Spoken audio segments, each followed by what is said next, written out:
Good morning class 12th। आज हम business study का चैप्टर नंबर 8 जो है उसको हम आगे पढ़ेंगे। इसके पहले मैंने आपको जो डायरेक्शन के जो चैप्टर पढ़ाया था उसके अंतर्गत मैंने आपको बताया था कि डायरेक्शन में जो होती है, जो इसकी एलिमेंट्स होते हैं वो होते हैं सुपरविज़न, मोटिवेशन, कम्युनिकेशन और लीडरशिप। ये होते हैं। तो अब मैं आपको मोटिवेशन के बारे में बता रहा हूँ कि सुपरविज़न के बारे में बता रहा हूँ कि सुपरविज़न क्या होता है। सुपरविज़न, जैसा कि मैंने आपको एक छोटा सा इसका मीनिंग बताया था कि सुपरविज़न में ये होता है कि किसी भी कार्य को अच्छी तरीके से देखना, मतलब पर्यवेक्षण को अंग्रेजी में सुपरविज़न कहते हैं, जिसका शाब्दिक अर्थ होता है किसी भी अच्छी प्रकार से देखना। अच्छी प्रकार से देखने का मतलब ये होता है पर्यवेक्षक जो होता है अपने अधीनस्थों द्वारा किए गए कार्यों की देखरेख करना तथा उनका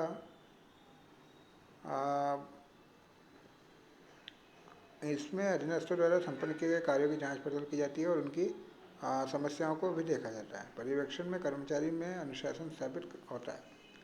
तो किसी भी सुपरवाइज़र के द्वारा सुपरविज़न का जो वर्क किया जाता है उसके अंतर्गत क्या होता है कि जो अपने अधीनस्थ कर्मचारी होते हैं अधीनस्थ कर्मचारियों की वो देख रेख करते हैं कि काम वो किस प्रकार से कर रहा है, काम को करने में वो कौन सी बेफालतू की हरकतें कर रहा है, उसकी कार्य क्षमता को वो बढ़ाता है, ठीक है, और उसकी समस्याओं को भी देखता है और समस्याओं को सुलझाने की वो कोशिश भी करता है। ये एक सुपरवाइज़र का कार्य होता है। और सुपरविज़न के अंतर्गत क्या होता है कि वो कार्य की देखरेख करने वाला जो बंदा होता है वो सुपरविज़न कहलाता है। जहाजा टेरी के अनुसार परिभाषा इसकी पर्यवेक्षण निर्दिष्ट लक्ष्यों की प्राप्ति के लिए मानवीय साधनों के लिए एक साधनों का कुशलतम उपयोग होता है। तो पर्यवेक्षण के अंतर्गत क्या होता है कि जो लक्ष्य जो हमने प्राप्त करना है उसमें मानवीय साधनों का कुशलतम उपयोग करने की जो कला होती है वो पर्यवेक्षण के अंतर्गत आती है। डेविस के अनुसार पर्यवेक्षण का कार्य इस बात की गारंटी देना है कि कार्य योजना के अनुसार हो रहा है, पूरा किया जा रहा है। मतलब पर्यवेक्षण में हम इस बात की गारंटी मैनेजमेंट को देते हैं कि जो भी आपने योजना बनाई है उसके अनुसार हम काम करवा रहे हैं। संक्षेप में पर्यवेक्षण का अभिप्राय अपने अधीनस्थों के कार्यों की प्रगति की देखभाल करने और उन्हें मोटिवेशन देने से होता है। मतलब आपको क्या करना है कि अपने अधीनस्थ कर्मचारियों की कार्य की प्रगति को देना है, उनके द्वारा किए गए कार्य को प्रगति देना है। प्रगति यानी कि उनके कार्य को सही दिशा में लेके जाना है और उनके कार्य की देखभाल करना है और उनको काम करने के प्रति प्रेरित करना है।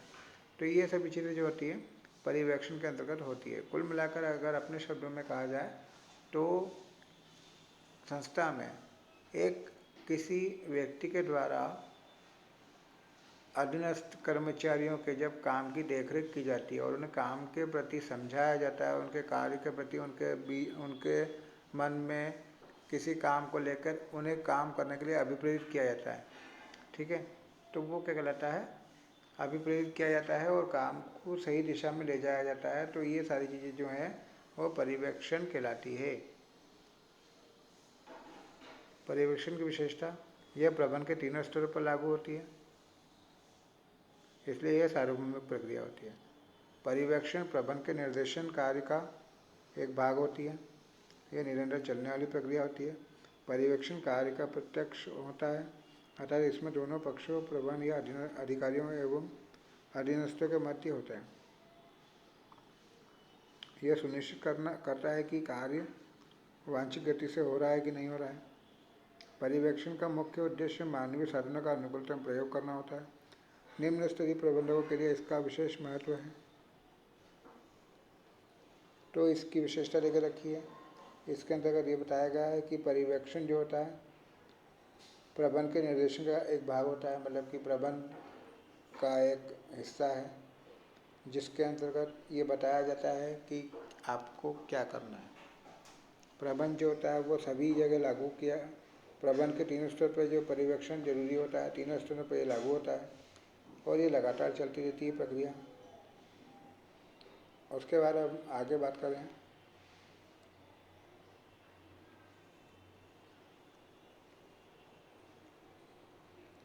पर्यवेक्षक के कार्य या महत्व। सबसे पहले मधुर संबंध को बनाए रखना। तो पर्यवेक्षक का कार्य ये होता है, प्रत्यक्ष कार्य होता है कि वो आपके अधीनस्थ कर्मचारी और मैनेजमेंट के बीच में एक प्रकार का मधुर संबंध बनाए रखे, यानी कि चेन के रूप में ये काम करता है। क्योंकि मैनेजमेंट को जो है कर्मचारियों की समस्याओं के बारे में बताने वाला व्यक्ति यही होता है, और कर्मचारियों को प्रबंधक यानी कि मैनेजमेंट का लक्ष्य बताने वाला व्यक्ति यही होता है। अब अगर ये मानवीय तरीके से उनसे काम करवाएगा, मधुर संबंध बनाए रखेगा, क्योंकि कर्मचारियों की जो भी समस्या होती है, समस्याओं को सुनकर उनका उचित हल प्रबंधकों को देना। तो ये इसकी वजह से क्या होता है कि कर्मचारी और प्रबंध में मधुर संबंध बनता है। नियंत्रण में सहायक। पर्यवेक्षण कार्य के अंतर्गत पर्यवेक्षक लागत अधीनस्थों की देखरेख करता है। इससे कर्मचारियों पर प्रबंधकों का पूर्ण नियंत्रण बना रहता है। इसके साथ ही गलती पाए जाने पर उसका समाधान भी किया जाता है। ठीक है। तो पर्यवेक्षक के द्वारा क्या होता है कि जो अधीनस्थ कर्मचारी होते हैं उनके काम की देखरेख की जाती है, और इससे क्या होता है कि प्रबंधक का उस कर्मचारियों पर पूरा नियंत्रण बना रहता है, और अगर कोई गलती होती है तो सुपरवाइजर के द्वारा वो तुरंत सुधार दी जाती है। संसाधनों का अनुकूलतम प्रयोग हो जाता है कि जब हम किसी भी व्यक्ति यानी कि पर्यवेक्षक के द्वारा जब काम की देखरेख की जाती है तो इससे मानव, माल, मशीन आदि पर लगातार निगरानी रहती है। तो किसी प्रकार का मटेरियल यानी कि जो हमारे पास संसाधन है उसका दुरुपयोग नहीं होता है। उसके बाद कर्मचारियों को प्रोत्साहन। एक अच्छे प्रबंधक द्वारा की गई योग्य ईमानदारी कर्मचारी की सराहना क्या होती है कि कर्मचारी को प्रोत्साहित करती है। यानी कि अगर कोई अच्छा व्यक्ति है जो वर्कर अच्छा कार्य कर रहा है तो उसकी कार्य की सराहना की जाए, उसे पुरस्कृत किया जाए, कर्मचारियों की समस्याओं का समाधान किया जाए, शिकायतें उसकी सुनी जाए, तो व्यक्ति मोटिवेट होगा और वो ठीक प्रकार से आपके यहाँ कार्य करना शुरू करेगा। अनुशासन बनाए रखना। तो एक सुपरवाइज़र के द्वारा क्या होता है कि कर्मचारियों को कार्य की लागत की देखरेख करना तथा उन्हें समय समय पर निर्देशित करते रहना चाहिए, जिससे क्या होता है कि अनुशासन बना रहता है, स्थापित होता है। ठीक है। मतलब बार बार आपको क्या है कि उन बंदों को कार्य के प्रति बोलते रहना पड़ेगा, तो उससे क्या होगा कि अनुशासन बना रहता है, समय समय से बंदा काम करता रहेगा आपके यहाँ। उसके बाद प्रभावपूर्ण संप्रेषण। तो पर्यवेक्षक जो होता है वो प्रबंधक और अधीनस्थ के बीच में एक कड़ी का कार्य करता है। तो प्रबंधक का जो आदेश होता है, जो निर्देश होता है और जो विचार होते हैं वो कर्मचारियों के बीच में सुपरवाइज़र यानी कि जो पर्यवेक्षक होता है उसके द्वारा ही लाए जाते हैं। और दूसरी तरफ कर्मचारियों की शिकायत, सुझाव और प्रतिक्रिया भी जो प्राप्त होती है वो भी आपको मैनेजमेंट के तक क्या करना है, संप्रेषित करना है, यानी कम्युनिकेट करना रहती है। तो एक प्रकार से कड़ी का कार्य करते हैं। व्यवसाय में लक्ष्यों की प्राप्ति। तो एक पर्यवेक्षक के द्वारा अपने प्रभावी मार्गदर्शन द्वारा संस्था के लक्ष्यों को प्राप्त करने में सफलता मिलती रहती है। प्रमाणित किस्म के माल का उत्पादन होता है, अभिप्रेरणा में सुधार होता है। अब पर्यवेक्षक की भूमिका में बता रहा हूँ आपको आगे।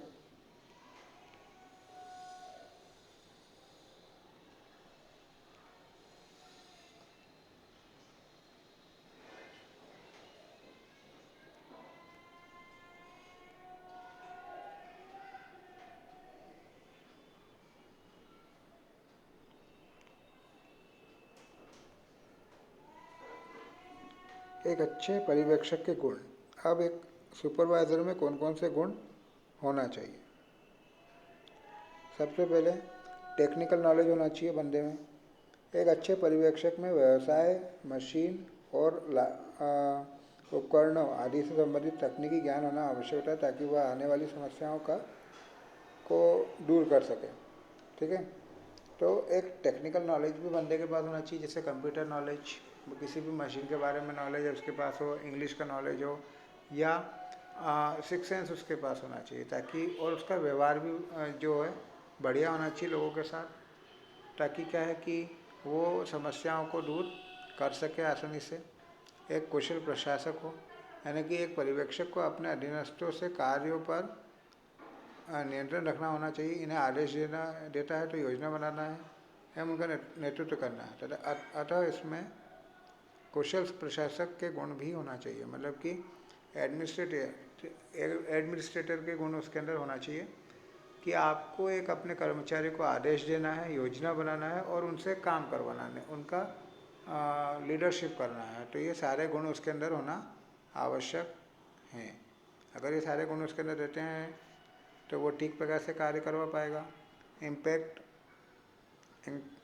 निष्पक्ष पर्यवेक्षक की जिम्मेदारी होती है कि वो संस्था के उद्देश्यों को पूर्ण रूप से कार्य करे, सहयोग करे और अतः उस सभी अधीनस्थों से समान व्यवहार करे। किसी कर्मचारी विशेष का अगर आप साइड लेते हैं तो उस पर उसका बुरा प्रभाव पड़ता है और विवाद की स्थिति उत्पन्न हो जाती है। मतलब कि आपको अगर कोई भी डिसीजन लेना है तो सभी कर्मचारियों को सामने रखकर समान उनका एक समान उनके लिए आप निर्देश या कोई भी डिसीजन ले सकते हैं। नेतृत्व का गुण उसके अंदर होना चाहिए। पर्यवेक्षक की स्थिति एक आदर्श अधिकारी की होती है। वह आदेशों निर्देशों का परिपालन करवाने वाला अधिकारी होना चाहिए, मतलब कि उसमें एक लीडर की तरह गुण होने चाहिए। अन्य गुण देकर रखें कि उसे धैर्यवान होना चाहिए, आत्मविश्वासी होना चाहिए, ईमानदार चरित्रवान होना चाहिए, दूरदर्शी और सिद्धांतवादी होना चाहिए, चतुर और चौकन्ना होना चाहिए, विवेकशील होना चाहिए, कल्पनाशील होना चाहिए। तो ये हमारा पर्यवेक्षण का जो है टॉपिक ख़त्म होता है। कल मैं आपको मोटिवेशन के बारे में बताऊंगी, मोटिवेशन क्या होता है, फिर कम्युनिकेशन के बारे में बताऊंगा, फिर लीडरशिप के बारे में इसमें आपको अगले टॉपिक में बताऊंगा। तो आप जितना मैंने अभी पढ़ाया है उसको वापस से पढ़कर इसके क्वेश्चन आंसर ढूंढना शुरू करें और इसका क्वेश्चन याद करें।